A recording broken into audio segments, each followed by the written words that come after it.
will be, we are very happy to get a speaker from Google Research, Nilao. He is going to talk about large language model and attribute text generation. So without further ado, I will let Lee start. Thanks, Juning, for inviting me for the talk. In this talk, I'm going to talk about actually two things. One is large language model, and one major issue with them. Another part is the recent publication we put out on Archive, which introduced attribute text generation task. The first disclaimer. This talk is, like I said, it's a combination of two talks. One is from last year about large language model, and the other one is this new paper we just put out on Archive. I don't represent Google. This is just I comment on new publications and old publications. So let's see. There are mainly three things. Let's start with the first one about large language model. This cake is very famous. It's called a Yang LeCun's cake. What he is trying to say is that for machine learning, the most important part is unsupervised training. That's the cake itself.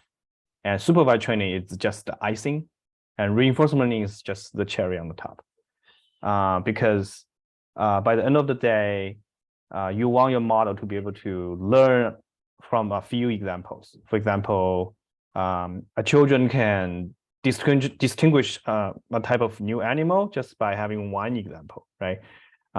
In comparison, a lot of image classification model need thousands of examples only a few years ago. Maybe in the past a few years, this has changed a lot. And pre-trained model play a very big role in this change. The fundamental relationship between data and model size is the following.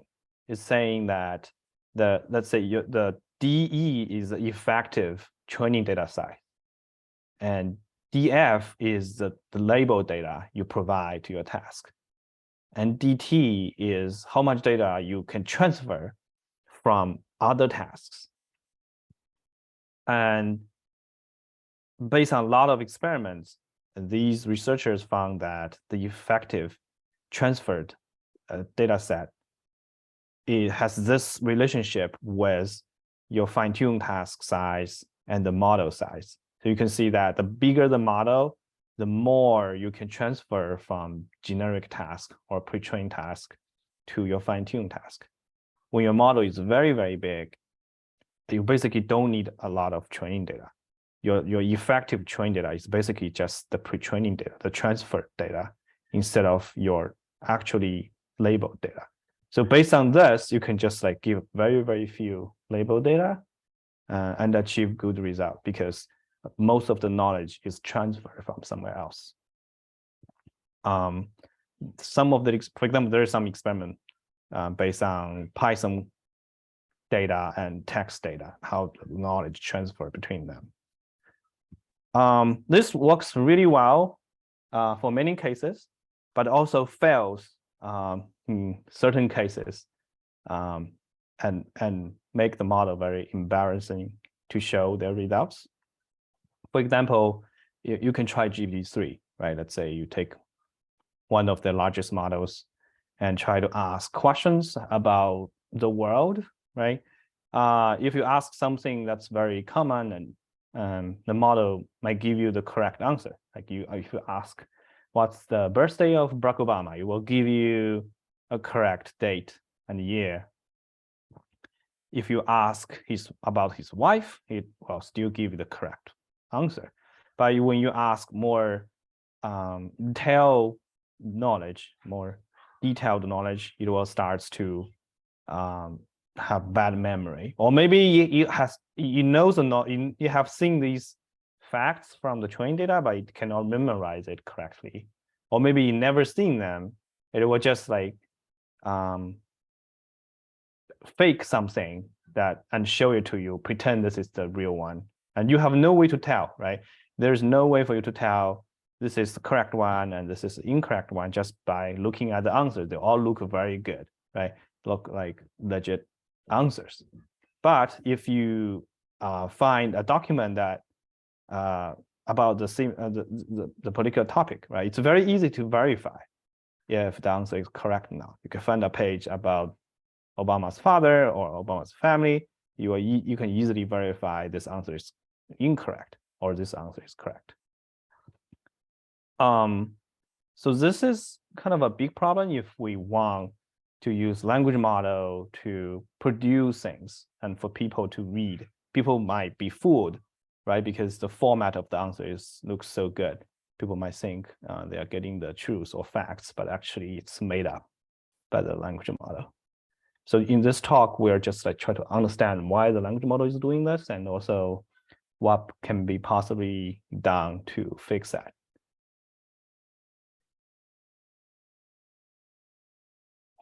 Okay, so I think Stephen asked the question, is it possible to get the confidence level of these tokens?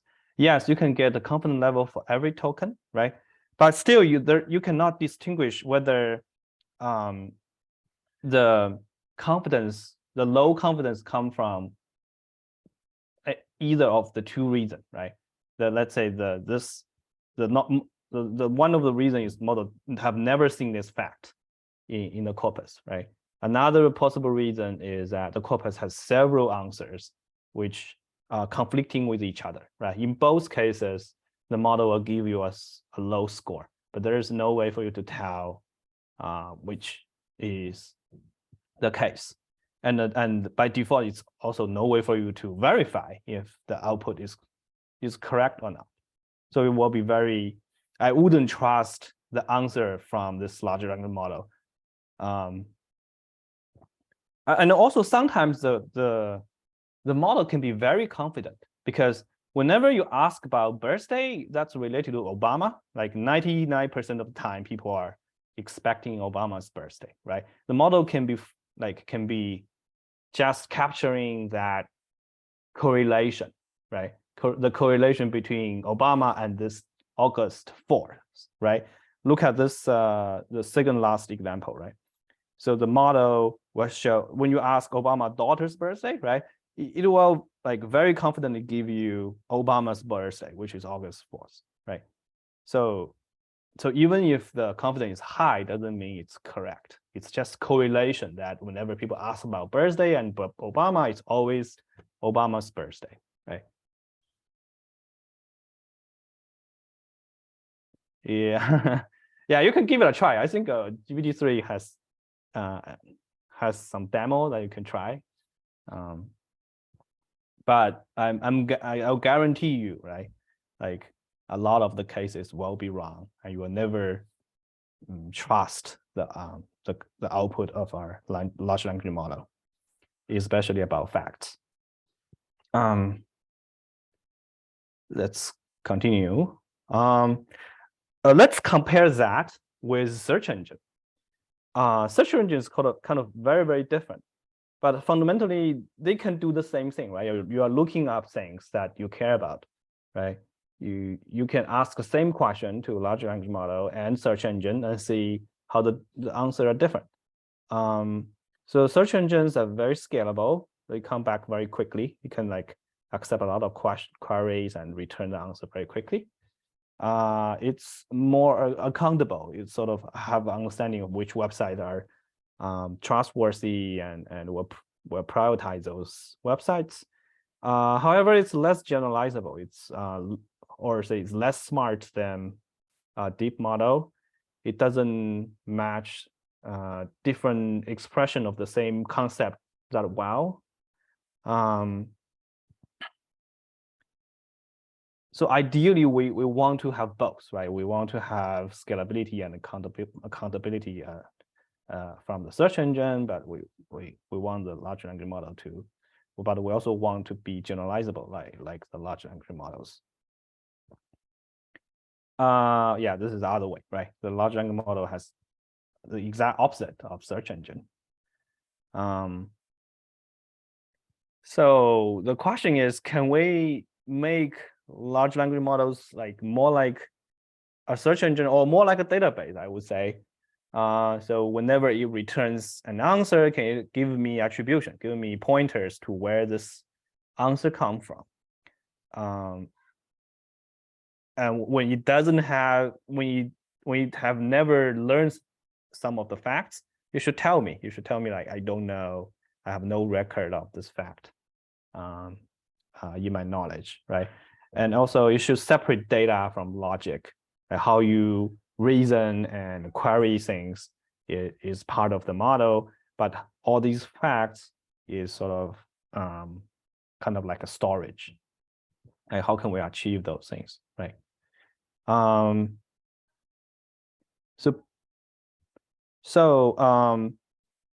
What we believe that can get us closer to that point is to change the task, the way we define text generation. Especially we want to have the generated text to be attributed so that it's easy to verify if the output is correct or not correct. That will make the language models a lot more trustworthy than it is today. And also we come up with a prototype system that can do attribution with generation. At the same time, we want to investigate why this issue happened and what's the possible solution. So eventually we came up with this post hoc fix scheme where we don't change large language model at all. We don't change anything. They output exactly what they used to output. But after that, we make some changes to fix the problem. Because architecture innovation takes time. We don't need to do that right now. What we want is just to study what's the problem. So there are some interesting assumptions we made. One is that the large language models, even though they cannot tell facts from fiction, they still contain valuable procedure knowledge, naming like what I should say given a question, like how these like sentences should be structured. These are all very valuable. And their initial output can be seen as a plan for the ideal output. And the only thing that's missing from this output are the facts in the generated text. That's the main assumption we make. But eventually you will see the assumption might not hold that well, but at a very high level, it still holds. Okay, so the task, we changed the text generating task to be attributed text generation. So the setup, as I said, it's post hoc fixing things. So we assume there's already a text generation model that generated some outputs. It can be answers to a question, summary of a passage, or dialogue, continuing one sentence in a dialogue. Like can be any of these things, right? And then a hypothetical system should do retrieval over a text corpus. Let's say you can use a search engine over the web. And then the output would be one, fixing all the factual errors in the initial outputs. Two, also give a report of where these facts come from. For every claim in the text, the system should attribute that to some of the sentences somewhere in the corpus, right? Let's say you have a URL representing the document ID and a sentence or a passage representing the context that's supporting the output. And eventually there is human evaluation or automatic evaluation, like a model can evaluate the quality of these two outputs, revision Y and the attribution report A. So eventually you will give a score for how well are the claims attributed and also a score of how well the original intention has been preserved. Yeah, this is something new. Like nobody have ever tried to measure this before, because nobody have this task set up. So this task setup assume that the original text generation model knows the in-domain knowledge, have the in-domain knowledge about what need to be said. So we want to preserve that intention, because if you don't preserve the initial intention, you can very easily have a trivial solution, right? You always answer a fact, like the Earth is round, and then point to a particular page on the Wikipedia, right? You sort of start to talk about something completely different, but it's always attributed. That will trivially solve the attribution problem, but it doesn't really accomplish the original task. Right? Let's say that system was talking to human about a certain topic, right? You don't want to switch a topic. You want to continue on that topic, but talking with facts. So I think I should stop. If anyone have any question about the task setup.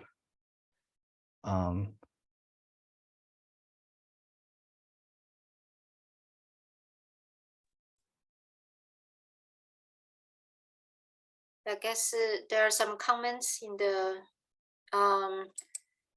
about GitHub software GitHub. The main point there is a violation of requirement for code use attribution. Don't know from legal point of view if that case has weight or not, but that's the first and foremost violation. Yeah, I'm not a lawyer, but I guess it's always good to attribute things when you are writing, right? And same that's true for human, and probably it's also true for machines. Whenever machines write a sentence, it should try to attribute that to something in the literature as much as possible. So I do have a quick question on the revision and the research. Mm-hmm. So it seems like that you are updating this, for example, you updating the marathon record to the latest one, right? So in this case, in the use case that you show, so when you override or maybe call the new data in the corpus, do we need to keep the old one, or you just override? Well, you don't need to keep the old one, because you think about why, like where does this old one come from, right? So when you let's say you the original question is, what is the world record for so and so, right? For I guess this is like running or something, right? Well, let's say what's the world record for running, right? And then as a human, right, you know the format of the output. The format should be like the marathon record was certain time, right, from hour and minute and second by certain people somewhere at some year, right? You know the exact format, right? But as a human, you cannot write down the exact time, exact date, and the exact year, right?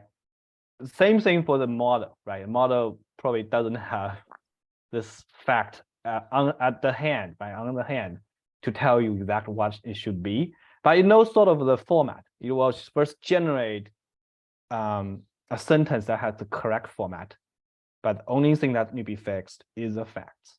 So in that sense, there's no point of keeping the original number like this hour and minute and second. Actually, it has a very good guess, right? It guessed the hour and minute correctly, but missed the seconds, which is very hard, right? So there's no point of keeping that, because you know the model will struggle. It will like try to guess, right? Like even with you, right? You have an initial guess, and then you find a Wikipedia page or something, and find the actual facts, and then you have your final answer, and you output the final answer. So there's no point of keeping the initial guess. So my assumption is that if somebody asks, let's say top 1, top 2, some kind of sequence.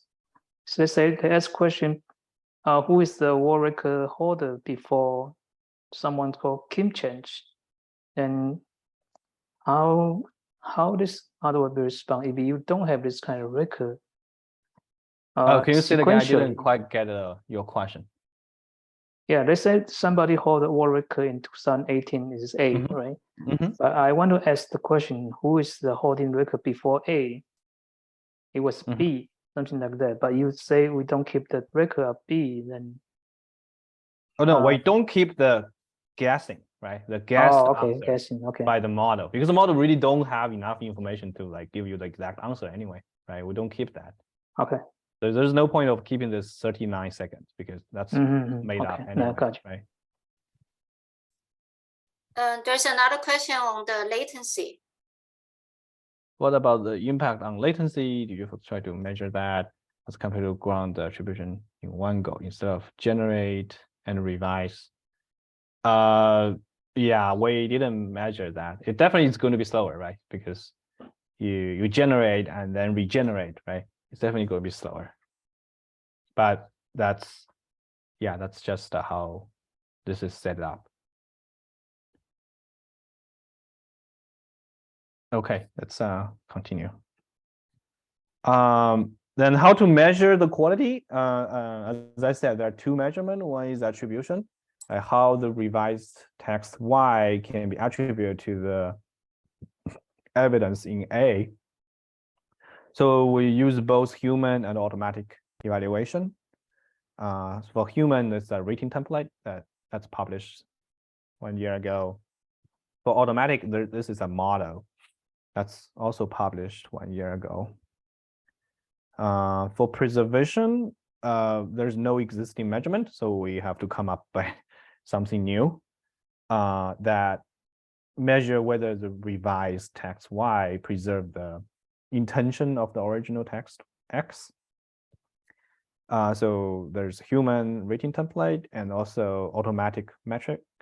For automatic metric, we use edit distance to see how many characters or like what's the portion of character that's getting replaced in the new text. And eventually the preservation measure is just the product of these two measures. And to measure the overall quality of a system, we just combine these two metrics, the attribution and preservation, into one measure. So there is an example rating template for attribution. So basically for every sentence in text, there is an interface to ask the reader whether this sentence can be attributed to any of the given evidence. There should be a whole bunch of evidence. So this is an end-to-end mapping between sentences and evidences. For the preservation of intent, it's just multi-class classification, whether the intent was preserved. So there's some question about GitHub. Yeah, so I'm not sure. Okay, so this is the task setup. Any question about the task setup? So you mentioned about the preservation. Is this is the industrial or study standard they use as a measurement, or no? Just... nobody used this before, right? Yeah, that's what I'm trying to say. So yeah, we use it because of the specific way we set up this task. Right? The task is to modify the initial output of a text generator. So basically, our solution is task agnostic, right? It doesn't matter what task the first model is trying to do. Our solution is just trying to fix the facts. So assumption is that fixing facts is something that's very generic, that's not task specific, but that may or may not be true, but you have to make some assumption before you do anything, I guess. Yeah. Okay, so can you give an example? What is the preservation score higher case and what is the lower case in how to measure it? Here, right? This is the example, right? There is a passage A and a passage B. And then given the same context above, how similar is the intent conveyed by passage A and passage B, then the rater will just choose one of these three, right? Similar or not similar or somewhat in the middle. Right? Okay, so this is evaluated by human. Yeah, as human. Okay.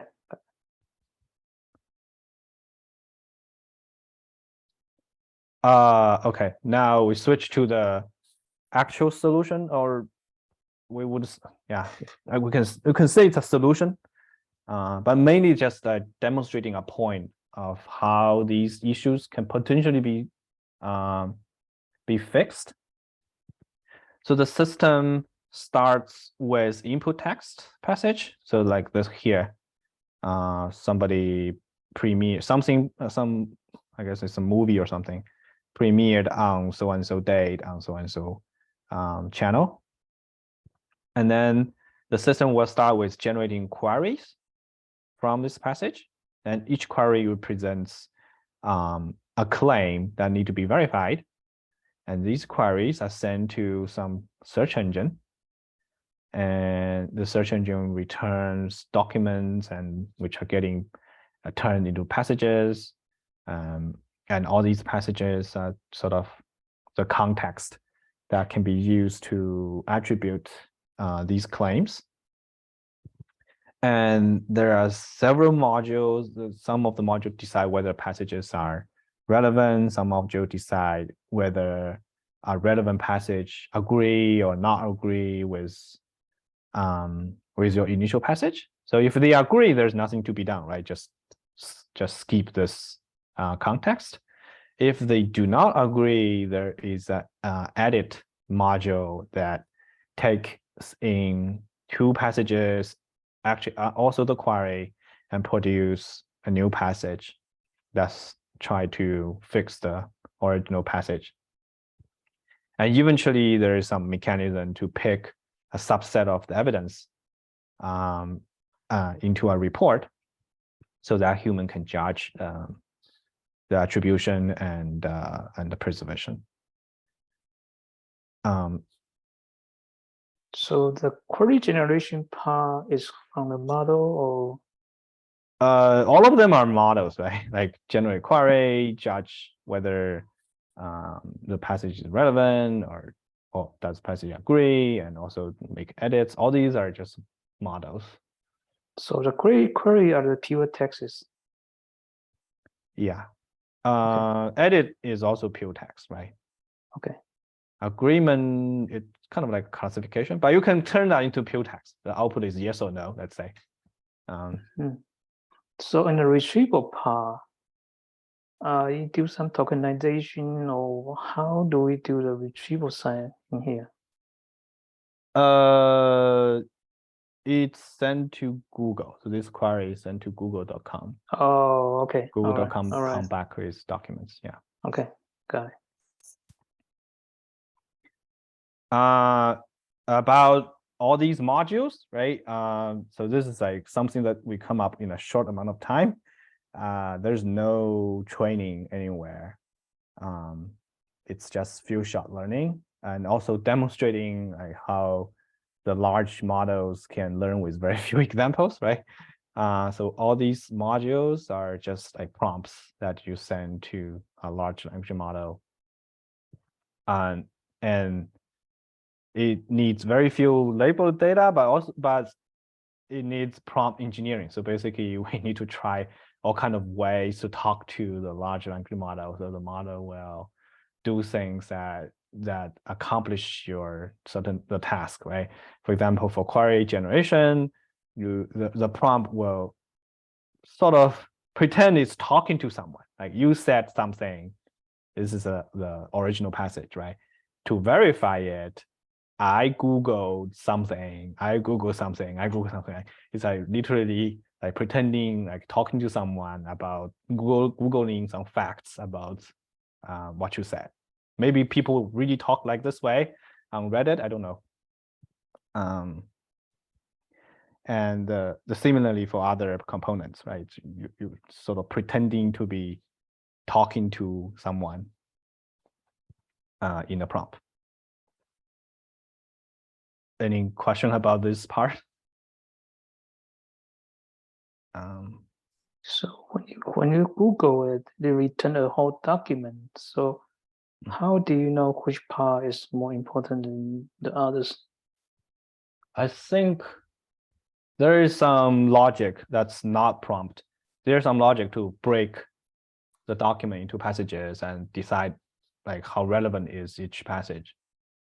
Okay, so it is just included in the model that you're proposing, or is It is, yeah, it's part of the solution. It's not Okay. something existing. Oh, yeah, that's what I understand. Yeah. How do they come up with those prompts? Researchers or interns, I guess. Like you need people to really try all different ways to talk to large language model to end up with this, right? So it's kind of ad hoc. Yeah, it's black magic. Okay.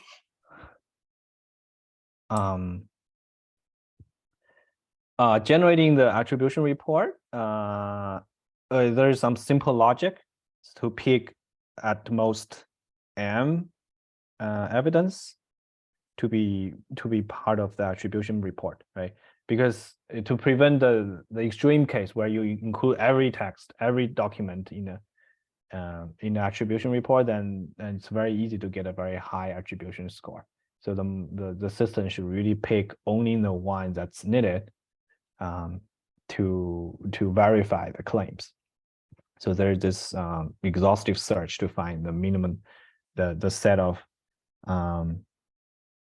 evidence that sort of explain every claim in the generated text, and the claims are represented by these search queries.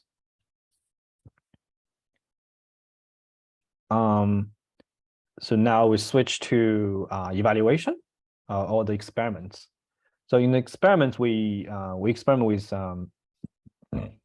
quite a few tasks.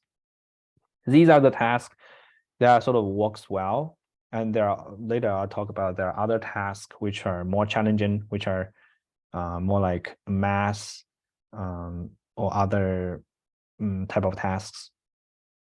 And these these three tasks are question answering, reasoning, or dialogue. And you can see these example system outputs for these tasks. And for these tasks, we use different language model to generate the initial outputs. So for dialogue, we use Lambda because Lambda is sort of trained to do dialogue. We feel that might be the best model you can use for this task. And for non-dialogue tasks, we use Palm.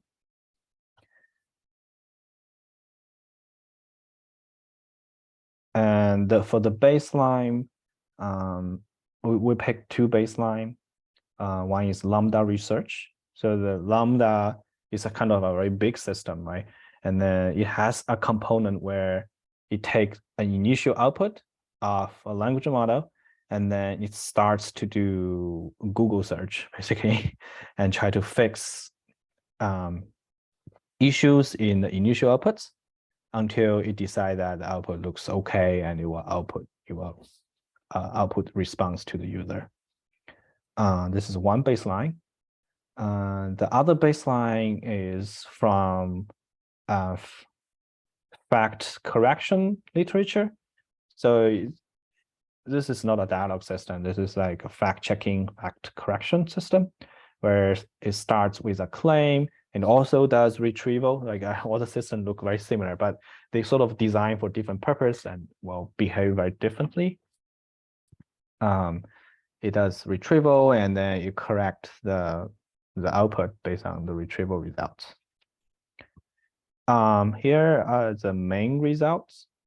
You can see that for EFEC, it's designed to fix the attribution, fix the facts. You can say the attribution goes very high, right? It like when it outputs something, it like 50% of the output can be attributed, which is higher than all the other systems. However, it tends to like completely change everything, change all the outputs. And when we look into what has been changed, it looks like it often will delete a lot of content. So basically take a passage and it will keep some part of the passage that can be attributed, but also delete all the other parts that cannot be attributed. So eventually you sort of, you lose some of the intention of the original passage. That's why the preservation score is very, very low, right? It's like lower than 10%, which is like you lose a lot of information, even though the result is fully or mostly attributed. Lambda is sort of similar, it's less attributed, but it will keep more of the content. And the system we just described will preserve most of the content. It will preserve like 80% of the content most of the time, which is much, much higher because it's designed to preserve the original intent. Even though the attribution is slightly lower, but if you compute the F1 measure, it's going to be highest because it preserved the original content. Any question about this result? What does this dashed line indicate? The dashed line is attribution without editing. So remember, these systems internally they do some retrieval, right? Once you retrieve, you can already compute how much of the generation can be attributed to the retrieved result, right? Without editing anything, you can already attribute some of the sentences, right? But with further editing, you're supposed to get better because some of the facts might be wrong, right? And therefore cannot be attributed. And if you replace the wrong fact with the correct fact, then they are attributable. So it's supposed to be higher than the dashed line. So dashed line has no editing. It sort of tells you how much editing is improving the attribution. Yeah. So one question in terms of accountability, that was one of the original goals. So if the attribution percentage goes down, I know F1 score goes up, but if the attribution percentage goes down, how does that help with the accountability goal? Where do you see it go down? It's going up, right? Like these dots are higher than the dashed line, right? The dashed line. Okay, so that is the baseline, and then okay. It's going except up. For right? so lambda is the one that is going down. Okay, in the first. It's going. There should. I think there should be like 3 different dashed lines because each system actually does a slightly different retrieval. So this is the highest dashed line. You can see. So lambda probably started with some dashed line which is lower, and it improved over that. But this figure is a little bit misleading because each dot should have its own dashed line. Makes sense. Thank you. Yeah. So here it's just showing the highest attribution score among all 3 systems. So it's not clear which system produced this dash line. Maybe we should draw 3 dash lines. Okay. Some example wings. Let's say look at the first one. Correctly revise an entity. The original system says this novel was written by some person. It knows there should be a person, but this is a wrong person. And the retrieval system come up with find this Wikipedia page that talk about the correct songs writer, and the editor correctly replaced original wrong entity with the new one. So the sentence become perfect, right? You can say the original sentence is almost perfect. The only 2 words that's wrong is something that model cannot memorize or never know, right? By copying that from a Wikipedia page, the answer becomes perfect. Similarly for year, like 1745 becomes 1825, that becomes perfect. Or like a whole bunch of person which was wrong in the past and now becomes correct. Those are wins, but there are also losses that shows where the system can break, right? Which is also very interesting. For example, the retriever might be not that great. Maybe Google didn't find the correct doc or something, or the passage scorer didn't find the correct passage. So the passage contain a channel which is related, but not really the answer, the correct fact. And the editor will pretend, like presume this is the correct entity and replace original one with this new one, which is incorrect. So which is unfortunate. So the editor or really needs to, or the relevance gate really need to tell that this evidence really cannot be used because it's not relevant. The last example is also very, very interesting. I think this is like a reasoning task where you start with a question and then the model is supposed to do some reasoning and eventually come up with yes or no answer. So the original question is, does Homer Simpson needs 2 hands to count to 5? It's like a very interesting question. The model kind of doesn't know how many fingers Homer Simpson has. It just assumes he has the same number of person as you and me, has same number of fingers as you and me. It says Homer Simpson has 5 fingers per hand, therefore he needs just 1 hand to count to 5. So this is like a wrong fact leads to wrong reasoning and wrong conclusion, right? And then we can run our system to fix the fact because there are passages on the web talking about him having 4 fingers. So we fix the fact, but the overall the answer is still wrong because the fact was never used to correct the reasoning.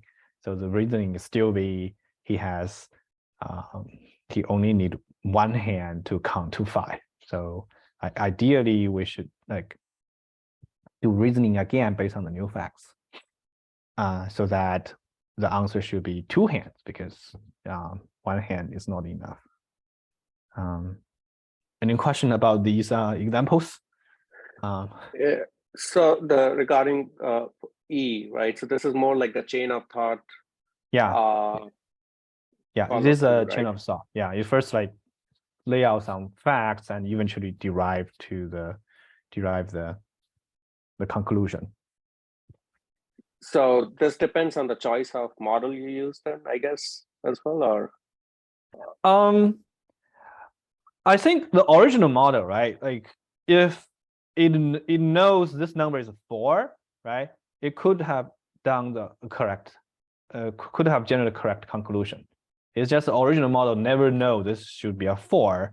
And then we never, once we fix this number, we never call the original model again. So there's no chance to fix the reasoning because our system cannot do reasoning, right? It's only designed to fix the facts, right? It does fix the facts. Right, but you don't have enough.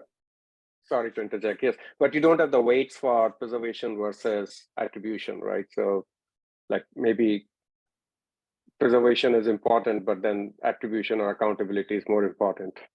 Or do you? I don't know. Preservation means that we only want to fix the facts and attribution, right? And don't want to change anything else, including the reasoning, right? The reasoning is also preserved.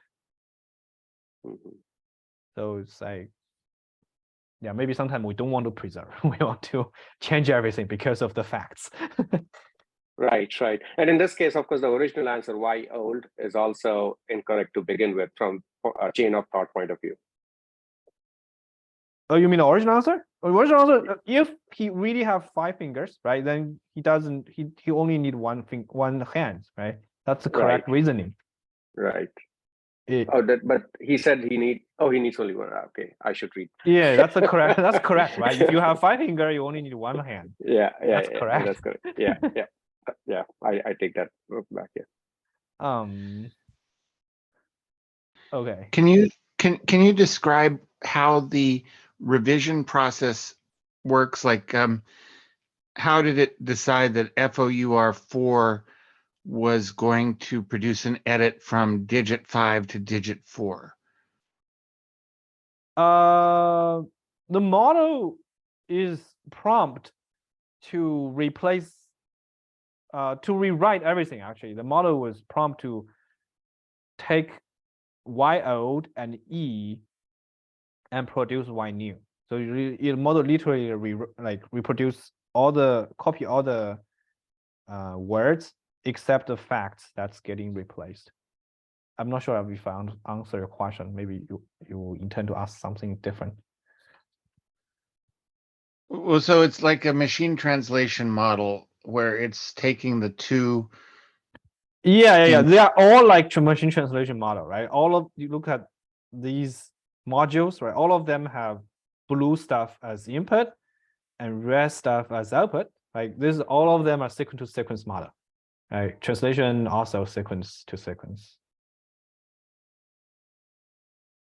Does that answer your thank question? you. Yeah. There's like all these things are just like machine translation. You have a whole bunch of input token and you have a whole bunch of output token.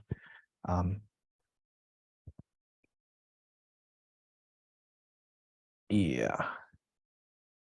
So we also try to measure downstream performance. It looks like it helps for question answering, but somehow it doesn't help for strategic QA.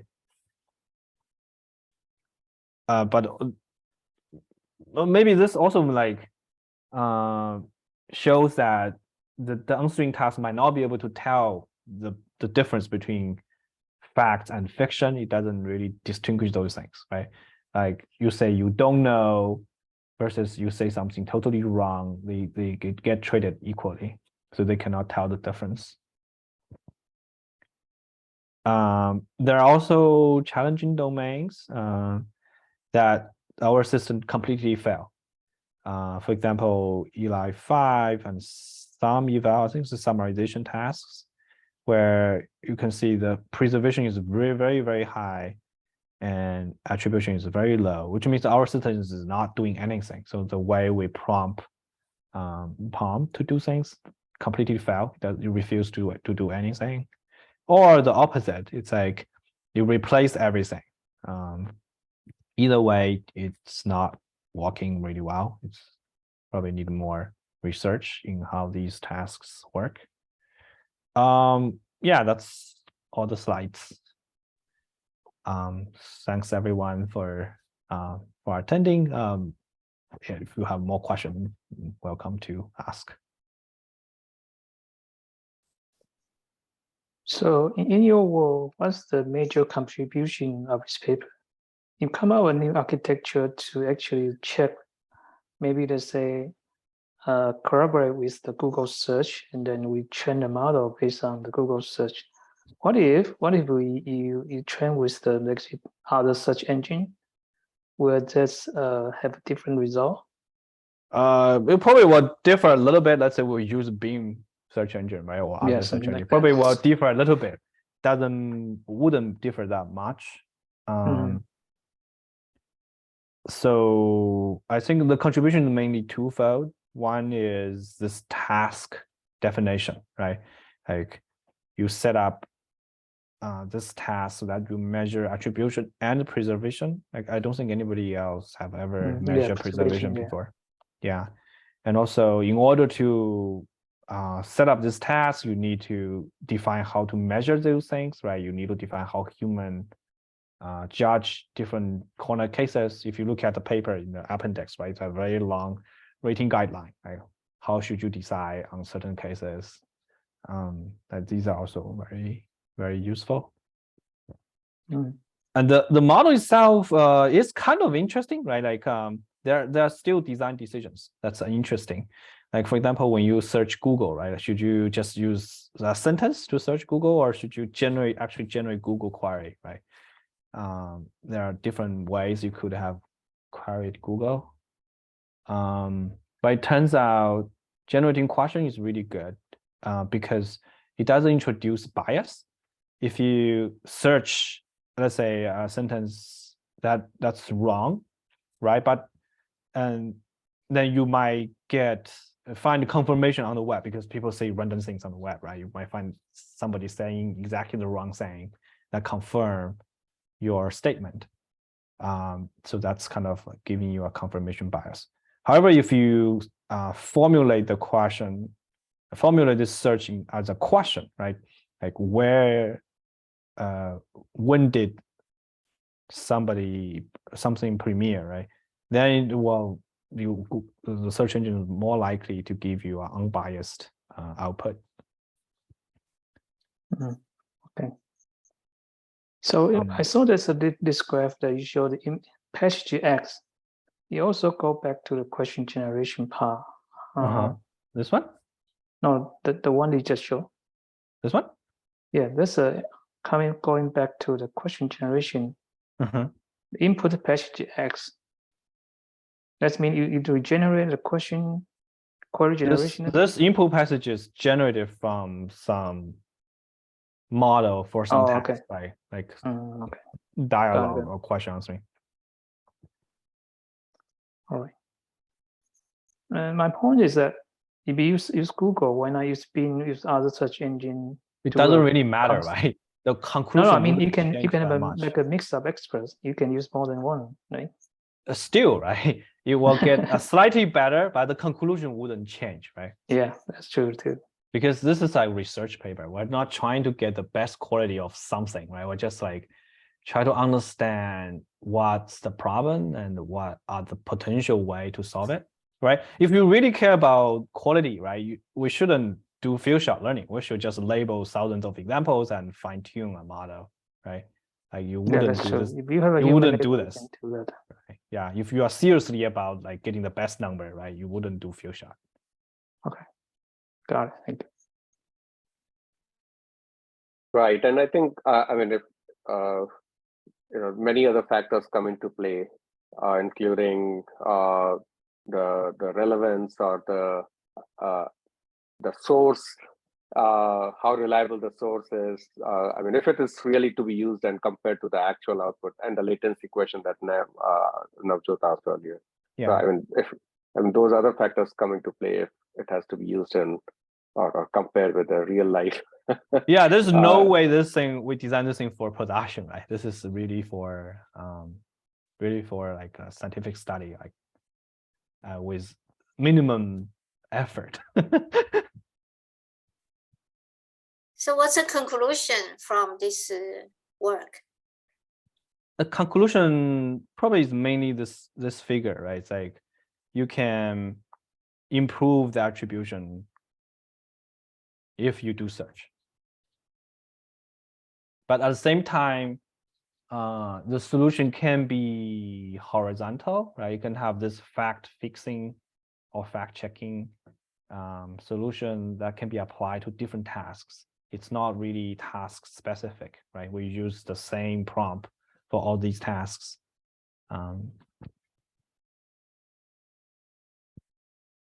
Yeah, basically it says internet search works with additional attribution.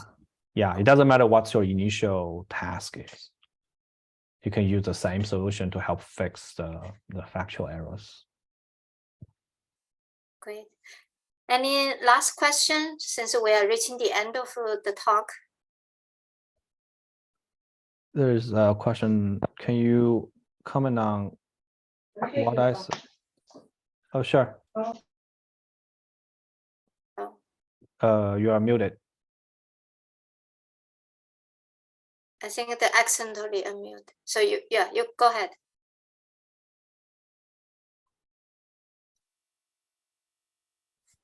No, I guess there's no question there.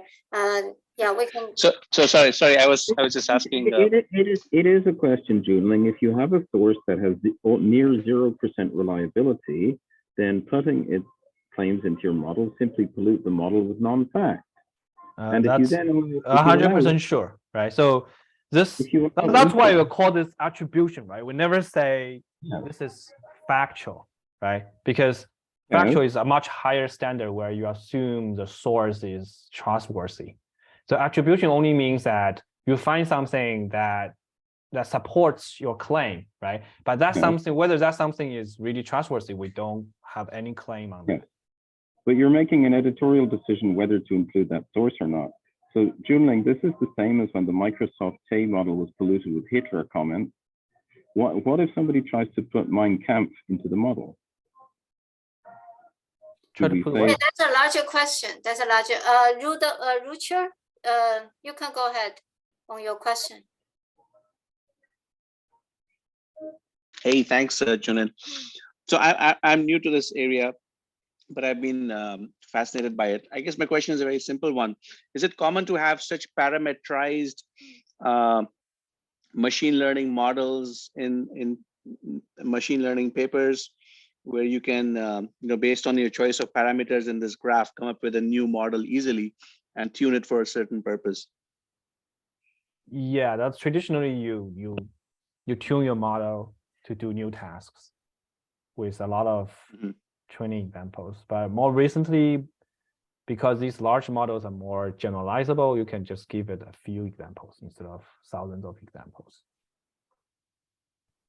And is that because you're working on a already a large model which has all the information, you just need to tune it? So there's no tuning at all, right? So these models are like large language model, let's say large language model, right? You give this portion as the blue portion as the input to the model will continue to generate the rest of the outputs, right? And it will generate all these questions given the input. So the way you teach the model is to give a few examples like this. So for this passage, I generate those queries. For that passage, I generate those queries, and then use that as the initial input to the model. And then you add one more passage to ask the model to continue to generate something. Okay, very interesting. Thanks for that. And is this available online, or do I have to set this up if I want to play with something like this? It's not open source. We're working on open sourcing this, but it's not. But the prompts are, you can see all the prompts on the paper. In the appendix, we include all the prompts. Great, thank you. I guess we reached the end of our talk, our meeting time. Thanks everyone for coming, and thanks Lee for giving this wonderful talk. Thanks everyone. Have a great weekend. Thank you. Thank you. Thank you very much.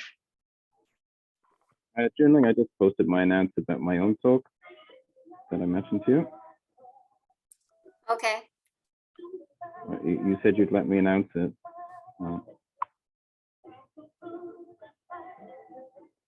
Thanks for the talk, Nee. And thanks, Jim. Okay. All right. Thanks everyone. Bye-bye.